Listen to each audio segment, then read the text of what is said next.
Hey guys, welcome back to the channel. So हमने अपना coordination chapter start किया था जिसमें हमने वैलेंस बॉन्ड थ्योरी डिस्कस की थी। ठीक है, उसकी कुछ हमने लिमिटेशंस देखी थी। कुछ लिमिटेशंस थी लाइक जैसे कि वीबीटी क्या है, कोई एक्सप्लेनेशन नहीं बताती अबाउट नेचर ऑफ लिगेंड कि why some are strong why some are weak. ठीक है, तो उसके बाद वीबीटी के बाद कौन सी थ्योरी आती है? Crystal field theory. मतलब जो भी लिमिटेशंस थी वीबीटी की वो सारी जो है क्रिस्टल फील्ड थ्योरी ने ओवरकम की है। ठीक है, सो देखो अब वो हम देखेंगे कि कैसे वीबीटी की सारी जो लिमिटेशंस थी वो क्रिस्टल फील्ड थ्योरी ने कैसे ओवरकम की थी। Firstly this theory was applied on ionic crystals के ऊपर ये अप्लाई होती है। आयनिक क्रिस्टल पे जैसे NaCl हो गया, इसलिए इसका नाम क्या बोल पड़ा है? Crystal field theory. ठीक है, इसमें कुछ पोस्टुलेट्स आती है। अब जो फर्स्ट पोस्टुलेट्स है वो क्या है? वो है कि electrostatic force of attraction exist between cation and ligand. ठीक है, मतलब केटायन और लिगेंड के बीच में electrostatic force of attraction exist करती है, मतलब आयनिक बॉन्ड एग्जिस्ट करता है। आयनिक बॉन्ड, ठीक है, मतलब कोई no overlapping, no covalent bond formation between metal and ligand. VBT क्या कहती थी कि लिगेंड और मेटल के बीच में क्या होगा? कोवलेंट बॉन्ड फॉर्मेशन होगी। बट क्रिस्टल फील्ड थ्योरी क्या कहती है? कोई ओवरलैपिंग नहीं होगी, कोई वो कोवलेंट बॉन्ड नहीं फॉर्मेशन होगी, सिर्फ क्या होगी? आयनिक बॉन्ड बनेगा। ये इलेक्ट्रोस्टैटिक फोर्स ऑफ अट्रैक्शन होंगे बिटवीन कैटायन एंड लिगेंड्स। ठीक है, सेकंड क्या था? Ligand can be classified into two categories. First होती है पॉइंट चार्ज। ठीक है, लिगेंड्स क्या है? पॉइंट चार्जेस हैं। Second point dipole, point dipoles, और सिंपल डाइपोल बोल सकते हो आप। ठीक है, मतलब ligand can be classified into two categories, point charges and point dipole और सिंपल डाइपोल। फर्स्ट देखो पॉइंट चार्जेस क्या होता है। पॉइंट चार्जेस, पॉइंट चार्जेस क्या? जो नेगेटिवली चार्ज लिगेंड है, जैसे F नेगेटिव हो गया, Cl negative, Pr negative, I negative, Cn negative, O2 negative, S। ठीक है, ये सब पॉइंट चार्ज में आते हैं। सेकंड है पॉइंट डाइपोल। पॉइंट डाइपोल में कौन से आएंगे? NH3, जो न्यूट्रल हैं, जो न्यूट्रल लिगेंड्स हैं वो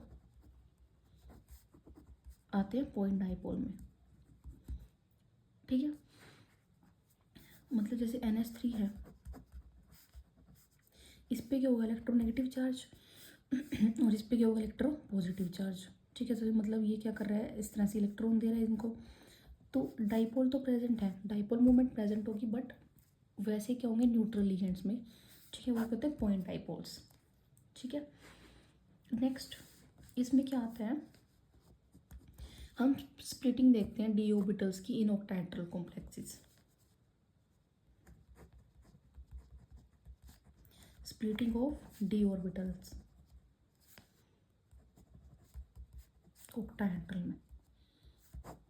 ठीक है, अब देखो स्प्लिटिंग कैसे होती है।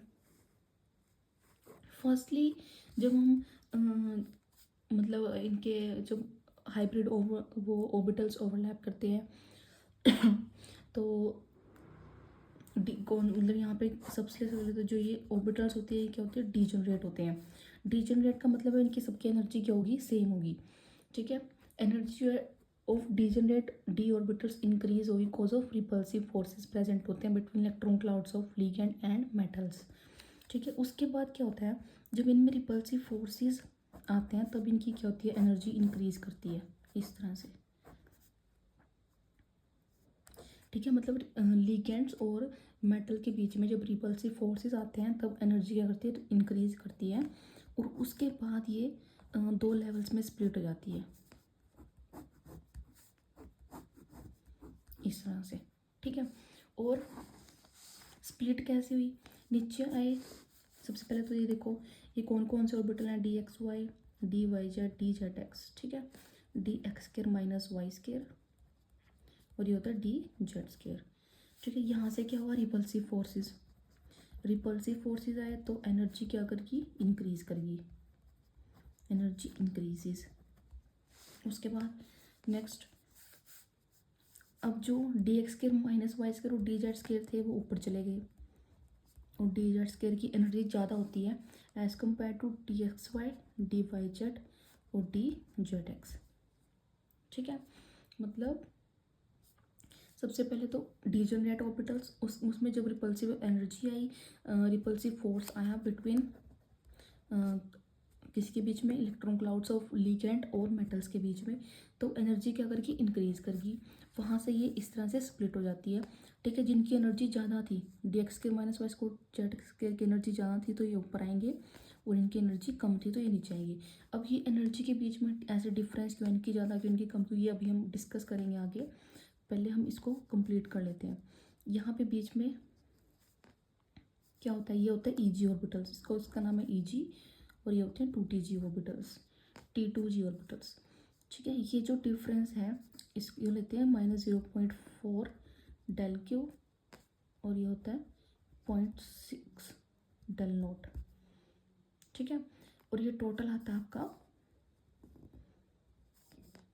1 डेल नोट, और ये किसके इक्वल होता है, 10 डी क्यू के equal.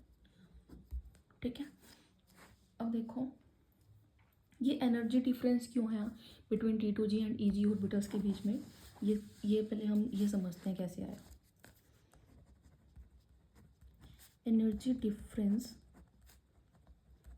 Between T2g and EG orbitals. ठीक है, अब देखो ऑक्टाहेड्रल की जब हम बात करते हैं, ऑक्टाहेड्रल को हम कैसे इस तरह से बनाते हैं, कोऑर्डिनेशन नंबर क्या होता है, 6 होता है ऑक्टाहेड्रल में लिगेंड्स का। ठीक है, सो ये है।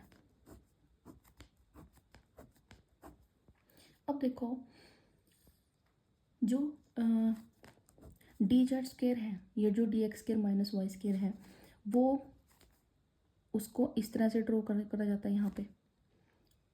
ठीक है, जब डी जेड स्क्वायर की हम स्ट्रक्चर बनाते हो तो ऐसी स्ट्रक्चर होती है ना कुछ, यहाँ पे क्या आती है, रिंग आती है बीच में। ठीक है, अब देखो जब डी जेड स्क्वायर को जब हम ड्रॉ करेंगे इसके अंदर, तो वो along the axis present, along the क्या है, अलोंग द एक्सिस लाई कर रहा है। जो d x square minus Y square और जो डी जेड स्क्वायर हैं वो किस पे प्रेजेंट होते हैं, अलोंग द एक्सिस।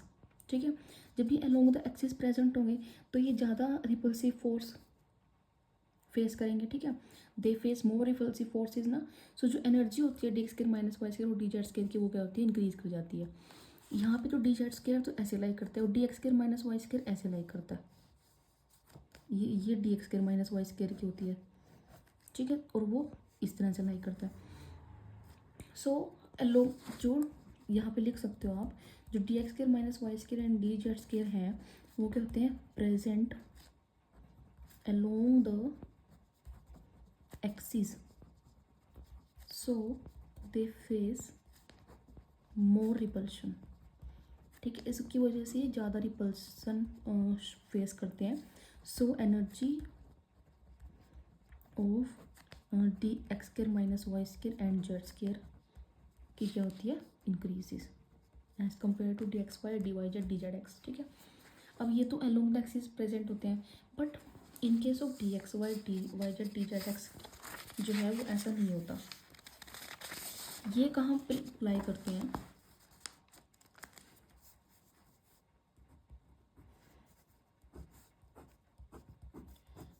ये है ना, तो ये लाई करते हैं यहाँ बीच में,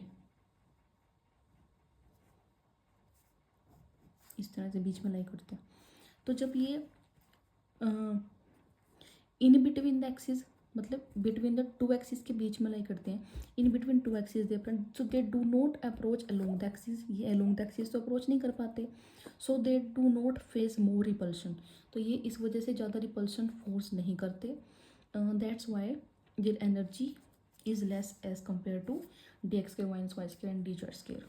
ठीक है, यहाँ लिख सकते हो आप कि D x Y D Y Z and D Z X present in between the two axis, दो एक्सिस के बीच में प्रेजेंट करते हैं। So they do not face more repulsion. ठीक है, सो ये ज़्यादा रिपल्शन फेस नहीं करते, सो इनकी एनर्जी क्या होती है, कम होती है। सो कह सकते हो हैंस ईजी सेट ऑर्बिटल्स, जो ईजी सेट ऑर्बिटल्स हैं उनकी एनर्जी हायर होती है देन T2G सेट से। ठीक है,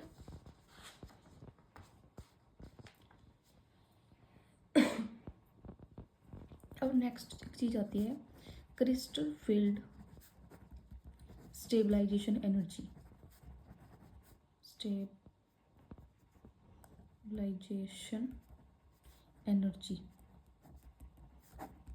ठीक है, मतलब CFSC। एग्जाम में क्वेश्चन कैसे आता है क्रिस्टल फील्ड थ्योरी से, कोई भी जिस तरह से आपके पास कोई भी कोऑर्डिनेशन कंपाउंड दे देंगे उसके में बोलेंगे इसकी CFSC निकाल लो। ठीक है, अब CFSC होती क्या है, CFSC होती है the splitting of d orbital into 2 or more levels is called CFSC of d orbitals. ठीक है, कि जब d ऑर्बिटल्स की स्प्लिटिंग होती है ना 2 या उससे ज़्यादा लेवल्स के बीच में, उसको ही CFSC बोला जाता है। मतलब इन ऑक्टाहेड्रल के अंदर क्या होता है, जो d ऑर्बिटल स्प्लिट करते हैं वो 2 एनर्जी लेवल में स्प्लिट करते हैं। ठीक है, ऑक्टाहेड्रल में जो स्प्लिटिंग है वो इस तरह से होती है, एक T2G और EG की एनर्जी ज़्यादा और एक T2G की एनर्जी कम होती है।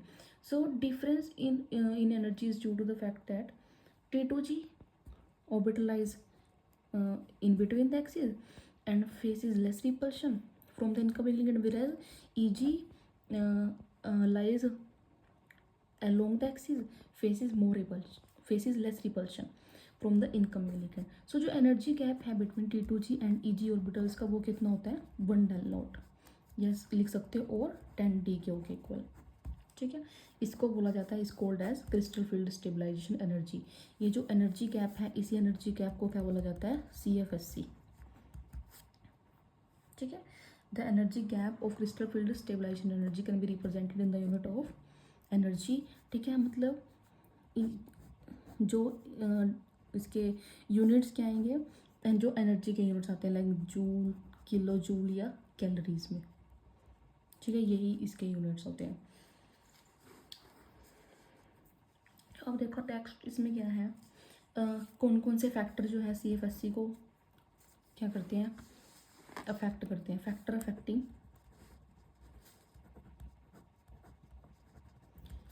CFSC, ये लिख सकते हो डेल नोट। कौन कौन से फैक्टर्स जो हैं इस CFSC को अफेक्ट करते हैं। फर्स्ट फैक्टर आता है मेटल, फर्स्ट मेटल में, और सेकंड लीगेंड। देखो कैसे मेटल में कैसे इफेक्ट होगी, एक तो होता है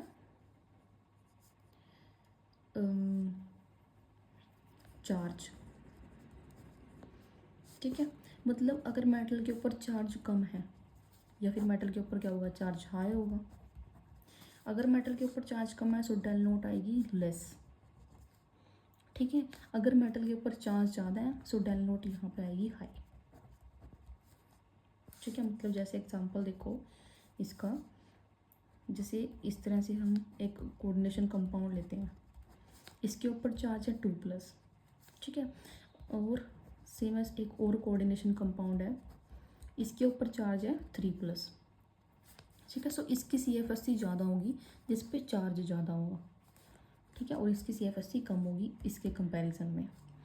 नेक्स्ट आता है पीरियड। अभी मेटल कौन से पीरियड से बिलोंग करता है, जैसे 3D 4D या 5D। ठीक है, ऐसे नीचे जाते जाते जो डेल नोट है वो इंक्रीज करती है। ठीक है, मतलब फॉर एग्जांपल जैसे 3D का हम लेते हैं ये वाला कंपाउंड। ठीक है, 4D में से हमने ले लिया दिस वन।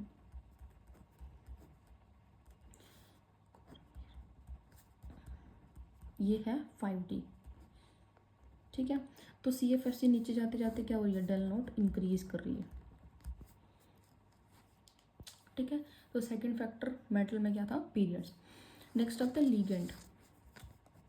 लीगेंड में कैसे नंबर ऑफ लीगेंड्स अफेक्ट करते हैं, कितने नंबर ऑफ लीगेंड्स प्रेजेंट हैं। जैसे लेस, जैसे कि जो टेट्राहेड्रल हैं, टेट्राहेड्रल में कितने, टेट्राहेड्रल में कितना कोऑर्डिनेशन नंबर होता है, कितने लीगेंड्स प्रेजेंट होते हैं 4। ठीक है, और ऑक्टाहेड्रल में कितने होते हैं 6 होते हैं। ठीक है, जैसे कोऑर्डिनेशन नंबर अगर 4 है या कोऑर्डिनेशन नंबर क्या है 6 है। तो इसके जैसे ऑक्टाहेड्रल हो गया या फिर ये टेट्राहेड्रल हो गया, सो इसकी CFSC जो है वो ज़्यादा होगी डेल नोट की, डेल टी से। डेल नोट की CFSC ज़्यादा होगी डेल टी से, ठीक है। जैसे फॉर एग्जांपल हाँ इसमें लिख सकते हो, निकल का एग्जांपल लेते हैं हम, Cl4, ठीक है, 2 नेगेटिव, और इधर से यही Cl6, 4 नेगेटिव, ठीक है। तो इसकी CFSC ज़्यादा होगी rather than this. Next number of ligand के बाद nature of ligand. Nature of ligand effect करता है, ठीक है। लिगेंड का नेचर कैसा है, वीक है कि स्ट्रॉन्ग है, ठीक है। अब वीक लिगेंड जैसे निकल के साथ F6, ये वीक लिगेंड है। स्ट्रॉन्ग में आ जाता है निकल के साथ जैसे CN6 साइनाइड, ठीक है। सो ये कुछ फैक्टर्स हैं जो अफेक्ट करते हैं CFSC को। मेटल के अंदर दो चीज़ें आती हैं, चार्ज या पीरियड।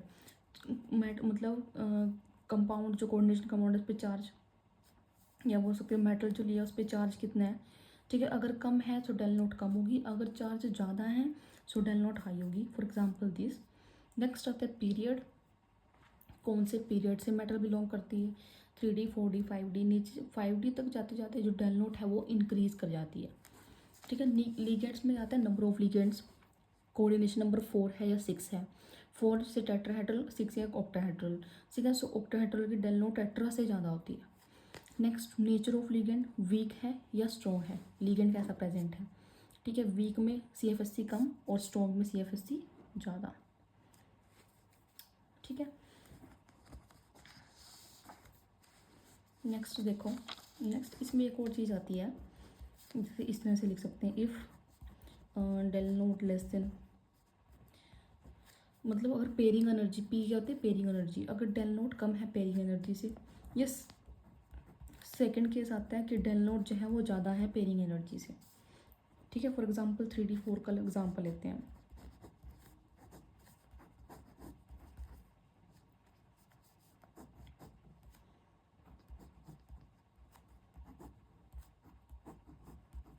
ये है, ठीक है। अगर पेयरिंग एनर्जी क्या है, कम ज़्यादा है, पेयरिंग एनर्जी ज़्यादा है, सो जो इलेक्ट्रॉन है वो क्या हो जाएगा, पेयर हो जाएगा, मतलब जो चौथा इलेक्ट्रॉन है वो यहाँ नहीं जाएगा, वो उसकी क्या हो जाएगी पेयरिंग, ठीक है। अगर डेल नोट CFSC ज़्यादा है पेयरिंग एनर्जी से, सो यहाँ से फोर्थ इलेक्ट्रॉन क्या होगा, अनपेयर्ड रहेगा, ठीक है, मतलब ऊपर जाएगा। सो देखो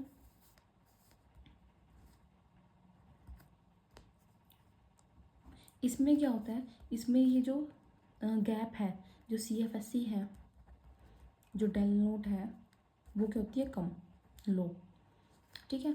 इसमें ये गैप ज़्यादा होता है, सो CFSC हाई, ये होते हैं हाई स्पिन, और इसको बोला जाता है लो स्पिन, ठीक है। लो स्पिन, लो स्पिन कब होगी, जब स्ट्रॉन्ग फील्ड लिगेंड प्रेजेंट होगा, ठीक है। और वो स्ट्रॉन्ग फील्ड लिगेंड क्या कर देगा, उसको पेयर कर देगा इलेक्ट्रॉन को।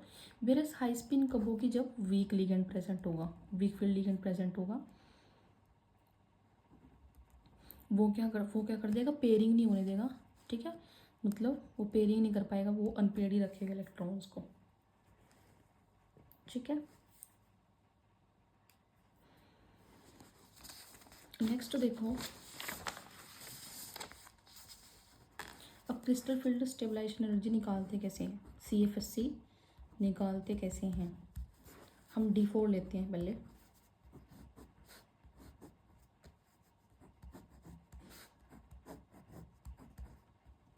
ठीक है। ऐसे है जैसे, अब हमने लिया है क्या, कौन सा case, del naught is greater than P, ठीक है। सो पेयरिंग नहीं होगी, यहाँ पे चला जाएगा इलेक्ट्रॉन, ये क्या था 0.6 डेल नोट, ये था 0.4 डेल नोट, -0.4 डेल नोट।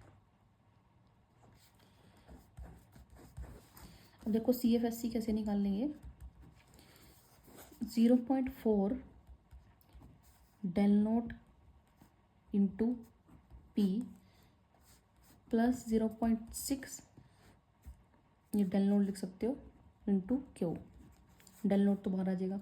अब पी क्या है, पी है number of electron in T2G, मतलब T2G के अंदर कितने नंबर ऑफ इलेक्ट्रॉन्स हैं, और क्यू है number of electron in EG के अंदर कितने नंबर ऑफ इलेक्ट्रॉन्स हैं। ठीक है, सो काउंट कर सकते हो कितने हैं, 3 इलेक्ट्रॉन है तो मल्टीप्लाई 3 प्लस 0.6 इंटू 1 ही इलेक्ट्रॉन है, तो यहाँ पे 1 आएगा। सो इसको हम लिख सकते हैं 0.6 डेल नोट CFSC। ठीक है, if del naught is given then find C, अगर ये डेल नोट की वैल्यू भी यहाँ से गिवन है आपके पास तो आप CFSC फाइंड आउट कर सकते हो। ठीक है, सो इस तरह से निकालते हैं कि कितने नंबर ऑफ इलेक्ट्रॉन्स इसमें T2G ऑर्बिटल्स में प्रेजेंट हैं, उसको आप मल्टीप्लाई करोगे -0.4 डेल नोट से, वेयर एज जितने number of electrons EG orbital में प्रेजेंट हैं उसको आप मल्टीप्लाई करोगे 0.6 डेल नोट से। सो यहाँ से आपके पास क्या आ जाएगी, क्रिस्टल फील्ड स्टेबलाइजेशन एनर्जी। ठीक है, नेक्स्ट टेट्राहेड्रल वाला सीख लेते हैं। टेट्राहेड्रल में क्या होता है, ये अपोजिट होते हैं। ठीक है, T2G ऊपर EG नीचे। टेट्राहेड्रल में जब आप स्प्लिटिंग करते हो ना, सो डी ऑर्बिटल्स की, ठीक है, जैसे मैं दिखा देती हूँ।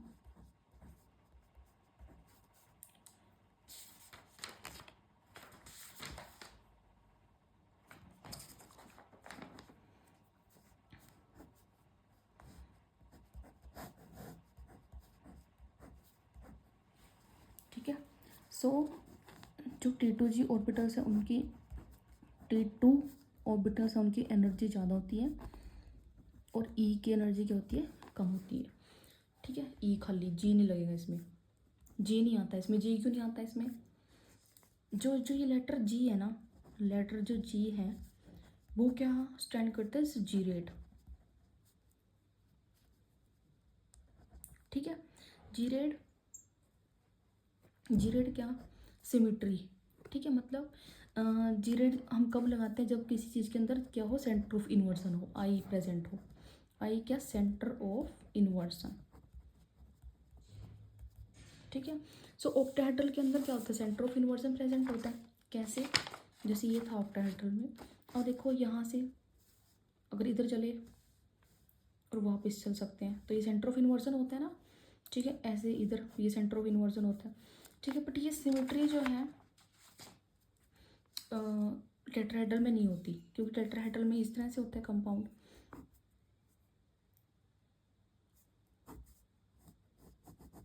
ये आगे की तरफ है इस तरह से, एक पीछे की तरफ होगा लिगेंड। ठीक है, और इसका कोऑर्डिनेशन नंबर कितना होता है, 4। सो ऐसे ऐसे होने की वजह से इसमें सेंटर ऑफ इन्वर्जन प्रेजेंट नहीं होता तो G नहीं लगता यहाँ पे। यहाँ पे क्या होता है, T2 ऑर्बिटल और E ऑर्बिटल्स। ठीक है, ये होते हैं। अब देखो इन केस ऑफ टेट्राहेड्रल कॉम्प्लेक्सेस, जो E सेट है उसकी एनर्जी क्या होती है, कम होती है। E में क्या आएगा, dx² - y² और dz²। वेराज जो T2 सेट है उसकी एनर्जी ज़्यादा होती है, dxy dyz और dzx। ऐसा क्यों, क्योंकि जो लिगेंड है वो अप्रोच करते हैं in between the axis, not along the axis. ठीक है, ये जो E वाले ऑर्बिटल्स हैं ये in between the axis approach करते हैं। ठीक है, मतलब ये जो है अलोंग द एक्सिस नहीं अप्रोच करते। एक मिनट रुको,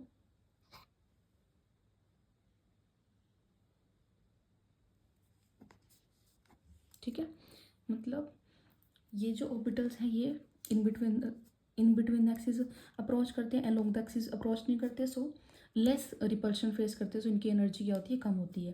वेराज ये जो है ये अलोंग द एक्सिस अप्रोच करेंगे, इनकी ज़्यादा रिपल्शन फेस करेंगे, सो इनकी एनर्जी क्या होगी, ज़्यादा होगी। ठीक है, अब देखो इसमें CFSC निकालने का वही तरीका है। अब ये आ जाएगा आपका 0.6 नीचे और ये आ गया 0.4। ठीक है, सो देखो 0.6 इंटू ई के अंदर कितने इलेक्ट्रॉन्स हैं, प्लस 0.4 इंटू T2 के अंदर कितने इलेक्ट्रॉन्स हैं। ठीक है, सो इस तरह से हम निकाल सकते हैं। अब ये जो टेट्राहेड्रल है ना, ये जो कॉम्प्लेक्स है टेट्राहेड्रल कॉम्प्लेक्स, टेट्राहेड्रल कॉम्प्लेक्स, ये हमेशा क्या होते हैं, ऑलवेज हाई स्पिन कॉम्प्लेक्सेस होते हैं। ठीक है, ये कॉम्प्लेक्सेस लो स्पिन नहीं होते, ये हमेशा हाई स्पिन कॉम्प्लेक्सेस होते हैं।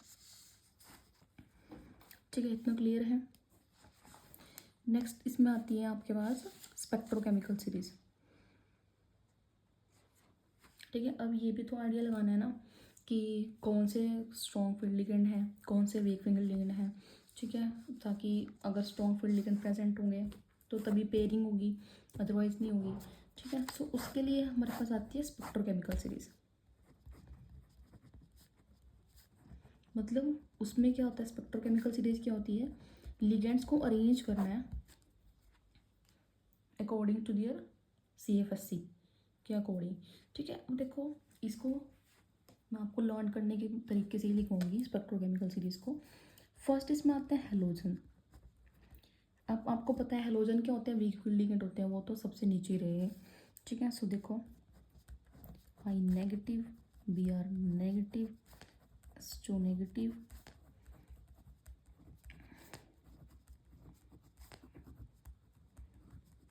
ठीक है, ये आते हैं फर्स्ट लाइन में, ये लिगेंड्स प्रेजेंट होते हैं।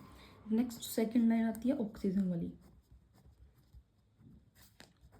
Urea OH negative. मतलब ये थोड़ा सा ये है कि इससे आपको ना आइडिया लग जाता है कि कौन सा लिगेंड कहाँ प्रेजेंट होगा। ठीक है, तो मतलब किसको हम वीक फील्ड ले सकते हैं, किसको हम स्ट्रॉन्ग फील्ड ले सकते हैं। ठीक है, नेक्स्ट आते हैं नाइट्रोजन डोनर होते हैं जो, जैसे NCS नेगेटिव। ठीक है, NH3, pyridine, NH3 और pyridine की सेम होती है। नेक्स्ट आता है EN, PN, SO3, 2 नेगेटिव। ठीक है, नेक्स्ट आते हैं नाइट्रोजन वाले, NH2OH।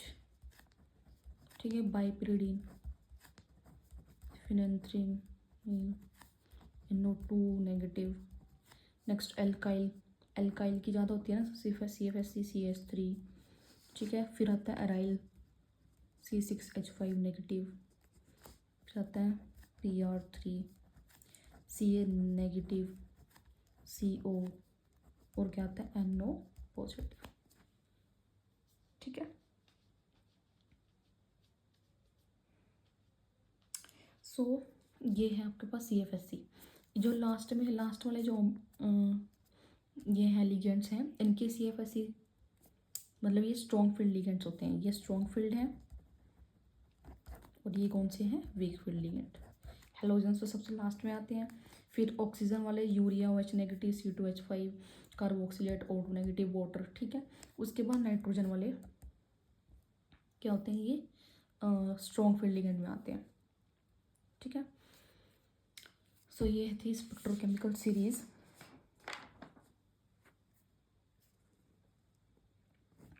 नेक्स्ट इसमें कुछ और फैक्टर्स भी आते हैं, कुछ कंक्लूजन्स हैं, उसके बाद एग्जांपल्स हैं।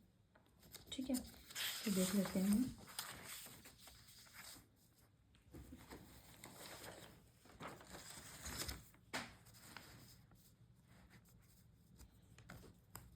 कुछ फैक्टर्स देखो और जो अफेक्ट करते हैं CFSC को, कुछ इंपॉर्टेंट्स।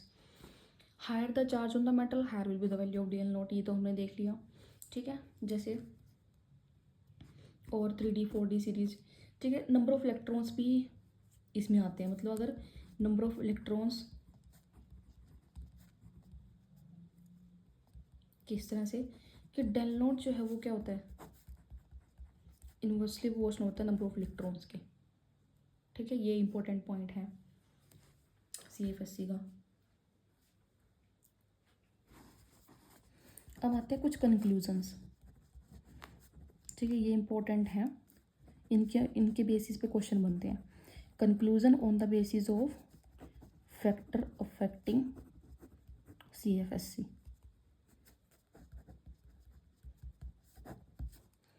फर्स्ट कंक्लूजन देखो, फर्स्ट कंक्लूजन क्या कहता है वो, the first transition metal is +2 + 3 oxidation state, so they also form higher spin complexes with weak field ligand like halogens.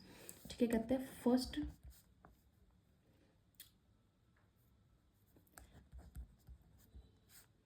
Transition series, जो फर्स्ट ट्रांजिशन सीरीज है 3D वाली, उसमें क्या होते हैं +2 और +3 ऑक्सीडेशन स्टेट होती है।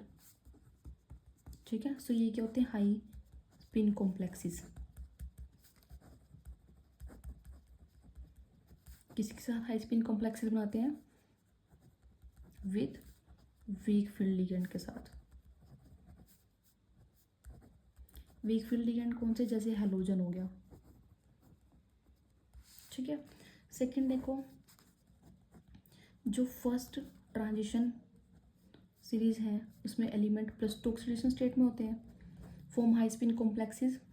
ये हाई स्पिन कॉम्प्लेक्सेस बनाएंगे विद लिगेंड्स लाइक I- से लेके NH3 तक। ठीक है, स्पेक्ट्रोकेमिकल सीरीज के अकॉर्डिंग I- से लेके NH3 तक ये जो है हाई स्पिन कॉम्प्लेक्सेस बनाएंगे। हाई स्पिन क्या, जिसमें पेयरिंग नहीं होती। ठीक है, पेयरिंग नहीं होती, जिसमें फर्स्ट ट्रांजिशन सीरीज जो +2 ऑक्सीडेशन स्टेट में प्रेजेंट होती है, ये हाई स्पिन कॉम्प्लेक्सेस बनाती है I- से लेके NH3 तक। ठीक है, इंपॉर्टेंट कंक्लूजन है। नेक्स्ट देखो 3D सीरीज ही, 3D सीरीज की बात कर रहे हैं। 3D सीरीज में +2 ऑक्सीडेशन स्टेट और +3 ऑक्सीडेशन स्टेट एग्जिस्ट करती है। +2 I से लेके NH3 तक मैंने अभी बताया आपको कौन सी बनाएगी, हाई स्पिन बनाएगी। और I अगर +3 ऑक्सीडेशन स्टेट प्रेजेंट है, +3 अगर ऑक्सीडेशन स्टेट प्रेजेंट है तो I से लेके F तक हाई स्पिन बनाएगी। ठीक है, 3D सीरीज के एलिमेंट्स हैं आपके पास। ठीक है, उसमें +2 ऑक्सीडेशन स्टेट अगर प्रेजेंट है मेटल के ऊपर, सो I से लेके NH3 तक हाई स्पिन होंगे। वेरएज +3 ऑक्सीडेशन स्टेट के केस में I से लेके फ्लोरीन, मतलब आयोडीन से लेके फ्लोरीन तक हाई स्पिन होंगे। अगर वहाँ पे NH3 जैसे आ गया तो वो लो स्पिन में आ जाएगा।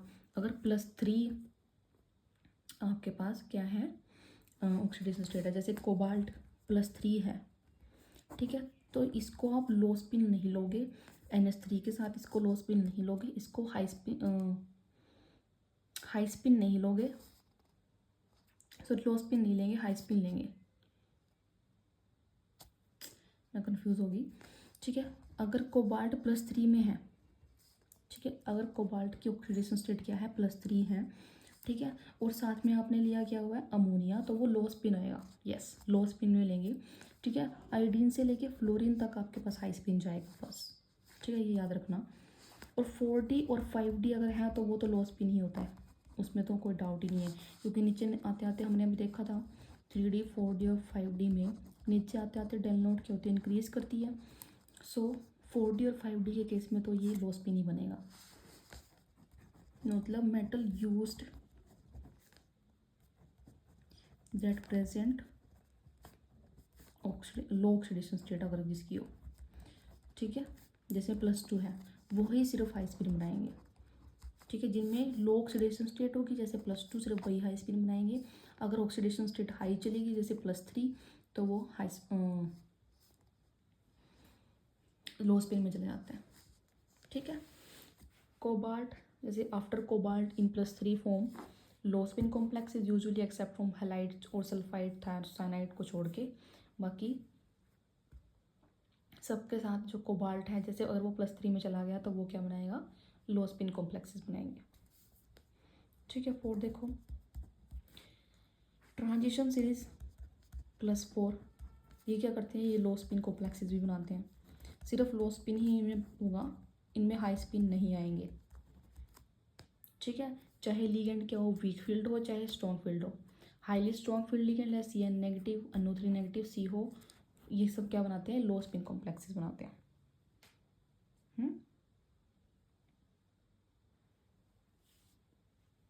ठीक है, अब नेक्स्ट इसके आते हैं कुछ एग्जांपल्स।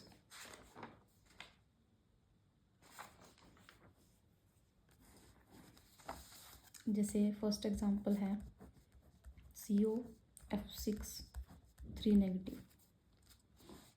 ठीक है, कोबाल्ट किस में है, +3 में प्रेजेंट है, बट जो लिगेंड है वो कौन सा है, वीक फील्ड लिगेंड प्रेजेंट है। सो क्या बनाएगा, हाई स्पिन ही बनाएगा। सो इसकी क्या आएगी, 0.4 डेल नोट। CFSC क्या आएगी, 0.4 डेल नोट। ठीक है, ऐसे ही कोबाल्ट अगर NH3 के साथ प्रेजेंट है और ये है +3। ठीक है, अब कोबाल्ट +3 में है और साथ में क्या लिया हुआ है, न्यूट्रल लिगेंड NH3। सो ये क्या बनाएगा यहाँ पे, लो स्पिन, ये स्ट्रॉन्ग फील्ड लिगेंड में आ गया। ठीक है, तो इसकी CFSC क्या होगी, 0.4 डेल नोट। ठीक है, स्ट्रॉन्ग फील्ड लिगेंड आ गया, सो CFSC क्या हो जाएगी, इंक्रीज कर जाएगी। क्लियर है। ऐसे ही अगर हम यहाँ से ये लेते हैं, ठीक है, रेनियम लिया हुआ है किसके साथ, F6 के साथ। सो ये कौन सी सीरीज में आता है, 4D में। ठीक है, तो 4D वाले क्या बनाते हैं, हमेशा लो स्पिन कॉम्प्लेक्सेस बनाते हैं, तो इसमें क्या आएगा, 0.4 डेल नोट ही आएगा ये भी। ठीक है, ऐसे ही रुदीनियम अगर लिया हो, रुदीनियम भी लो स्पिन कॉम्प्लेक्स बनाएगा। ठीक है, मतलब यहाँ पे अगर जैसे रुदीनियम के साथ लिया हो वाटर H2O। ठीक है, तो ऑक्सीडेशन स्टेट कोई मैटर नहीं करती, लिगेंड कोई मैटर नहीं करता। ठीक है, जो 4D और 5D सीरीज है वो हमेशा लो स्पिन कॉम्प्लेक्सेस बनाते हैं। सो ये हो गया, ये भी 0.4 डेल नोट, 2.4 डेल नोट। ठीक है, सो ये कुछ एग्जांपल्स थे कैसे आप CFSC कैलकुलेट कर सकते हो, क्या क्या कंक्लूजन आते हैं, कौन कौन से फैक्टर जो है CFSC को अफेक्ट करते हैं। ठीक है, ये तो ये सब इनके ऊपर ही मेनली क्वेश्चंस बन जाते हैं आपके। सो या नेक्स्ट लेक्चर में हम अपने नेक्स्ट टॉपिक जो हमारा एडवांस जो कोऑर्डिनेशन है वो अब शुरू होगा, अब तक तो बेसिक ही चल रहा था ना। ठीक है, सो एडवांस में हम जैसे फर्स्टली स्पाइनल जो होते हैं वो डिस्कस करेंगे। ठीक है, एंड नेक्स्ट फर्दर आगे चीज़ें डिस्कस करेंगे। सो या इस वीडियो में इतना ही। Stay tune for upcoming videos. Thank you so much.